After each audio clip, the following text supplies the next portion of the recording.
उत्पन्ना एकादशी व्रत कथा।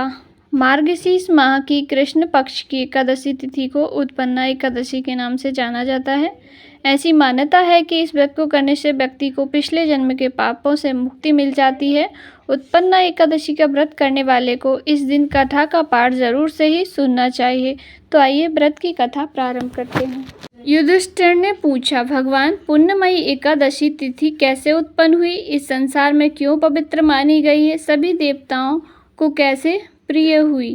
कृपया करके सुनाइए। श्री भगवान बोले, कुंती नंदन, प्राचीन समय की बात है। सतयुग में मुर नामक दानव रहता था। वह बड़ा ही अद्भुत, अत्यंत रौद्र तथा संपूर्ण देवताओं के लिए भयंकर था। उस काल रूपधारी दुरात्मा महासुर ने इंद्र को भी जीत लिया था। संपूर्ण देवता उससे परास्त होकर स्वर्ग से निकले जा चुके थे और संकित तथा भयभीत होकर पृथ्वी पर विचर रहे थे। एक दिन सब देवता महादेव जी के पास गए। वहाँ इंद्र ने भगवान शिव के आगे सारा हाल कह सुनाया। इंद्र बोले, हे महेश्वर, हे देवता, स्वर्गलोक से भ्रष्ट होकर पृथ्वी पर हम विचर रहे हैं। मनुष्यों में रहकर इनकी शोभा नहीं होती है। देव, कोई उपाय बताइए। देवता, किसका सहारा लें? महादेव जी ने कहा, देवराज, जहाँ सबको शरण देने वाले, सबकी रक्षा में तत्पर रहने वाले जगत के स्वामी भगवान गरुड़ध्वज विराजमान हैं, वहाँ जाओ। वे तुम लोगों की रक्षा करेंगे। भगवान श्री कृष्ण कहते हैं, युधिष्ठिर, महादेव जी की बात सुनकर परम बुद्धिमान देवराज इंद्र संपूर्ण देवताओं के साथ वहां गए। भगवान गदाधर क्षीर सागर के जल में सो रहे थे। उनका दर्शन करके इंद्र ने हाथ जोड़कर स्तुति आरंभ की।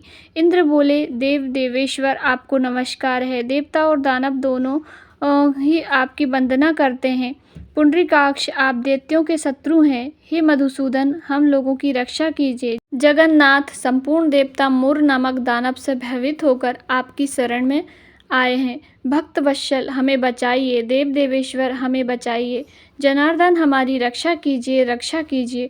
दानवों का विनाश करने वाले कमल नयन, हमारी रक्षा कीजिए। प्रभु, हम सब लोग आपके समीप आए हैं, आपकी शरण में आ पड़े हैं। भगवान, शरण में आए हुए देवताओं की सहायता कीजिए। देव, आप ही पति, आप ने ही मति, आप ही कर्ता और आप ही कारण हैं। आप ही सब लोगों की माता, आप ही सब जगत के पिता हैं। भगवान देव देवेश्वर, शरणागत वत्सल, देवता भयभीत होकर आपकी शरण में आए हैं। प्रभु, अत्यंत उग्र स्वभाव वाले महाबली मुर नामक दैत्य ने संपूर्ण सुर देवताओं को जीतकर इन्हें स्वर्ग से निकाल दिया है। इंद्र की बात सुनकर भगवान विष्णु बोले, देवराज, वह दानव कैसा है? उसका रूप और बल कैसा है तथा उस दुष्ट के रहने का स्थान कहाँ है? इंद्र बोले, देवेश्वर, पूर्व काल में ब्रह्मा जी के वंश में तालबंग नामक एक महान असुर उत्पन्न हुआ था, जो अत्यंत भयंकर था। उसका पुत्र मुर दानव के नाम से विख्यात हुआ है। वह भी अत्यंत उत्कृष्ट, महापराक्रमी और देवताओं के लिए भयंकर है। चंद्रवती नाम से प्रसिद्ध एक नगरी है, उसी में स्थान बनाकर वह निवास करता है। उस दैत्य ने समस्त देवताओं को परास्त करके स्वर्गलोक से बाहर कर दिया है। उसने एक दूसरे ही इंद्र को स्वर्ग के सिंहासन पर बैठाया है। चंद्रमा, सूर्य, अग्नि, वायु तथा वरुण भी उसके दूसरे ही बनाए हैं। जनार्दन, मैं सभी बात बता रहा हूँ, उसने सब कोई दूसरे ही कर दिए हैं। देवताओं को तो उसने प्रत्येक स्थान से वंचित ही कर दिया है। इंद्र का कथन सुनकर भगवान जनार्दन को बड़ा क्रोध हुआ।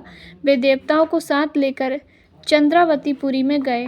देवताओं ने देखा, दैत्यराज बारंबार गर्जना कर रहा है। उससे परास्त होकर संपूर्ण देवता दशों दिशाओं में भाग गए हैं।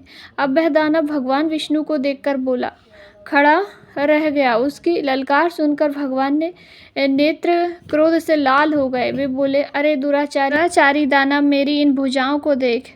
यह कहकर विष्णु भगवान ने अपने दिव्य बाणों से उसके सामने आए हुए दुष्ट दानवों को मारना आरंभ कर दिया। दानव भय से विह्वल हो उठा। पांडु नंदन, तत्पश्चात श्री विष्णु भगवान ने दैत्य सेना पर चक्र का प्रहार किया। उससे छिन्न भिन्न होकर सैकड़ों योद्धा मौत के मुख में चले गए। इसके बाद भगवान मधुसूदन बद्रिकाश्रम को चले गए। वहाँ सिंघावतो नाम की गुफा थी जो 12 योजन लंबी थी। पांडुनंदन उस गुफा में एक ही दरवाजा था। भगवान विष्णु उसी में सो रहे थे। दानव मुर भगवान को मार डालने के लिए उद्योग में लगा। वह उनके पीछे लगा रहा। वहां पहुंचकर उसने भी उसी गुफा में प्रवेश किया। वहां भगवान को सोते देख उसे बड़ा हर्ष हुआ। उसने सोचा, यह दान बाका भय देने वाला देवता है, अतः निसंदेह मैं इसे मार डालूंगा। युधिष्ठिर दानव इस प्रकार विचार करते ही भगवान विष्णु के शरीर से एक कन्या प्रकट हुई जो बड़ी ही रूपवती, सौभाग्यशालिनी तथा दिव्य अस्त्र शस्त्रों से युक्त थी। वह भगवान के तेज के अंश से उत्पन्न हुई थी। उसका बल और पराक्रम महान था। युधिष्ठिर दानवराज मुर ने उस कन्या को देखा। कन्या ने युद्ध का विचार करके दानव के साथ युद्ध के लिए याचना की। युद्ध छिड़ गया। कन्या सब प्रकार की युद्ध कलाओं में निपुण थी। वह मुर नामक महान असुर उसके हुंकार मात्र से राख का ढेर हो गया। दानव के मारे जाने पर भगवान जाग उठे। उन्होंने दानव को धरती पर पड़ा देख पूछा, यह शत्रु अत्यंत और भयंकर था, किसने इसका वध किया? कन्या बोली, स्वामिन, आपके ही प्रसाद से मैंने इस महादैत्य का वध किया है। भगवान श्री कृष्ण ने कहा, कल्याणी, तुम्हारे इस कर्म से तीनों लोकों को मुनि और देवता आनंदित हुए हैं, अतः तुम्हारे मन में जैसी रुचि हो उसके अनुसार मुझसे वर मांगो। देव दुर्लभ होने पर भी वह वर मैं तुम्हें दूंगा, इसमें तनिक भी संदेह नहीं है। वह कन्या साक्षात एकादशी ही थी। उसने कहा, प्रभु, यदि आप प्रसन्न हैं तो मैं आपकी कृपा से सब तीर्थों में प्रधान, समस्त विप्रों का नाश करने वाली तथा सब प्रकार की सिद्धि देने वाली देवी हूँ। जनार्दन, जो लोग आपसे भक्ति करते हुए मेरे दिन को उपवास करेंगे उन्हें सब प्रकार की सिद्धि प्राप्त हो। माधव, जो लोग उपवास, नक तथा एक मुक्त होकर के मेरे व्रत का पालन किया करें उन्हें आप धन, धर्म और मोक्ष प्रदान कीजिए।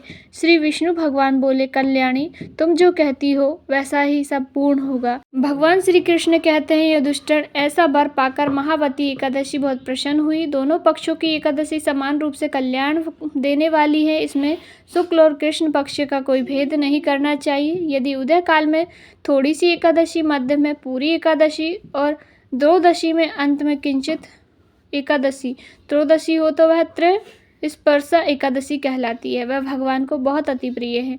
यदि एक त्रिस्पर्शा एकादशी को उपवास कर लिया जाए तो एक सहस्त्र एकादशी व्रत का फल प्राप्त होता है तथा इसी प्रकार द्वादशी में पारण करने पर सहस्त्र गुणा फल माना गया है। अष्टमी, एकादशी, षष्ठी, तृतीया और चतुर्थी ये यदि पूर्ण तिथि से विंध हो तो उनमें व्रत नहीं करना चाहिए। परिवर्तन तिथि से युक्त होने पर ही इनमें उपवास का विधान है। पहले दिन दिन भर में और रात में भी एकादशी हो तथा दूसरे दिन केवल प्रातःकाल एक दंड एकादशी रहे तो पहली तिथि का परित्याग करके दूसरे दिन की द्वादशी युक्त एकादशी को ही उपवास करना चाहिए। यह विधि मैंने दोनों पक्ष की एकादशी के लिए बताई है। जो मनुष्य एकादशी को व्रत करता है वह वैकुंठ धाम में, जहाँ साक्षात भगवान गरुड़ध्वज विराजमान है, वहाँ पर चला जाता है। जो मानव हर समय एकादशी के महात्म का पाठ करता है उसे सहस्त्र गोदानों के पुण्य का फल प्राप्त होता है। जो दिन या रात में भक्तिपूर्वक इस महात्म का श्रवण करते हैं वे निसंदेह ब्रह्म हत्या आदि पापों से मुक्त हो जाते हैं। एकादशी के समान पाप नाशक व्रत कोई दूसरा नहीं है। सभी मिलकर बोलिए, ओम नमो भगवते वासुदेवाय। राधे राधे। जय श्री कृष्ण।